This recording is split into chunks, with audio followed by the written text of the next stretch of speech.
नमस्कार मित्रों। भारत देश जो अंग्रेजों की 200 साल की गुलामी के बाद बड़ी मुश्किल से जब कई बड़े देशभक्तों ने आज़ादी के लिए अपनी जान दे दी, तब जाके 15 अगस्त 1947 को पूर्णतः आज़ाद हुआ था।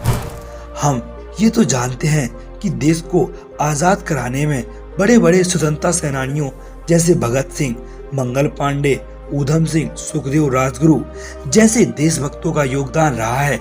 लेकिन कभी आपने ये सोचा है कि ये जो फ्रीडम फाइटर्स थे, जो कई दिनों तक आंदोलन करते रहते थे, एक शहर से दूसरे शहर में छुप छुप कर रहा करते थे, तो ऐसे में इनका ज्यादातर वक्त आंदोलन करने और विद्रोह करने में ही गुजर जाता था। तो फिर आखिर ये इतनी आसानी से बिना पैसा और बिना खाना के कैसे रहते होंगे? क्योंकि बिना पैसा और बिना खाने के तो इंसान एक दिन भी नहीं रह सकता दोस्तों। लेकिन फिर ये इतने दिनों तक जिंदा कैसे रहे? और इनके पास अगर पैसा आता था तो कहां से आता था? तो आइए जानते हैं ये कमाल की जानकारी। सबसे पहले जानते हैं कि सुभाष चंद्र बोस के पास पैसा कहां से आता था। हमारे देश के एक महान फ्रीडम फाइटर्स नेताजी सुभाष चंद्र बोस का जन्म 23 जनवरी 1897 को उड़ीसा के कटक शहर में हुआ था। उनके पिता का नाम जानकी नाथ बोस और मां का नाम प्रभावती था। उनके पिताजी कटक शहर के मशहूर वकील हुआ करते थे। सुभाष चंद्र बोस कुल मिलाकर 14 भाई बहन थे। तुम मुझे खून दो, मैं तुम्हें आजादी दूंगा, भारत को यह नारा सुभाष चंद्र बोस जी ने दिया था। अब जान लेते हैं आखिर नेताजी काम क्या करते थे।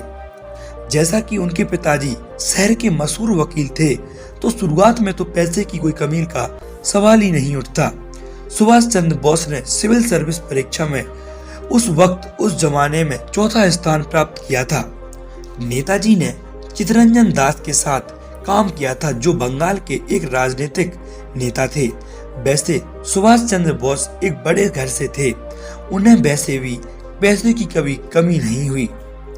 अब जानते हैं आखिर भगत सिंह क्या करते थे। भगत सिंह अपने जमाने में भारत के सबसे प्रभावशाली क्रांतिकारी स्वतंत्रता सेनानी हुआ करते थे। इनका जन्म 28 सितंबर 1907 को आज के पाकिस्तान वाले इलाके भंगा में हुआ था। भगत सिंह, जिनके पिता का नाम सरदार किशन सिंह था, भगत सिंह वास्तव में एक सच्चे देशभक्त थे। न केवल उन्होंने देश की आजादी के लिए लड़ाई लड़ी, बल्कि इस घटना में अपनी जान तक दे दी। उनकी मृत्यु से पूरे देश में देशभक्ति की भावनाएं पैदा हो गईं। भगत सिंह की मृत्यु 24 साल की उम्र में हुई थी, तो वे उससे पहले काम यानी पैसा कहां से कमाते थे? दरअसल भगत सिंह पहले महात्मा गांधी द्वारा चलाए जा रहे आंदोलन और फिर भारतीय कांग्रेस के सदस्य थे। जैसे आज के बड़े बड़े आतंकी संगठन को बड़ी बड़ी ऑर्गेनाइजेशंस चला रही हैं, वैसे ही आजादी दिलवाने के लिए हमारे देश के कुछ जो बड़े लोग थे, वो भगत सिंह को सपोर्ट कर रहे थे। दोस्तों, इस वजह से इनके पास पैसा आ रहा था। दोस्तों, होता यह था कि जैसे आज कोई भी आतंकी कहीं पर भी छुप छुप कर किसी भी बड़े काम को अंजाम देने की कोशिश कर रहा है, अब उस आतंकी को पैसे, फंड, खाना कहां से आ रहा है?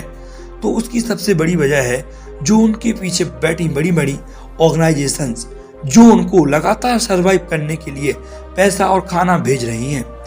वैसे आजादी के टाइम में जितने भी देशभक्त अंग्रेजों के खिलाफ आंदोलन करते थे, उनको गांधी जी और कई बड़े लोग मदद करते थे। अगर वीडियो आपको अच्छा लगा हो तो चैनल को सब्सक्राइब कर लीजिए और वीडियो को लाइक। हम मिलते हैं आपको अगली ऐसी ही वीडियो में, तब तक के लिए धन्यवाद।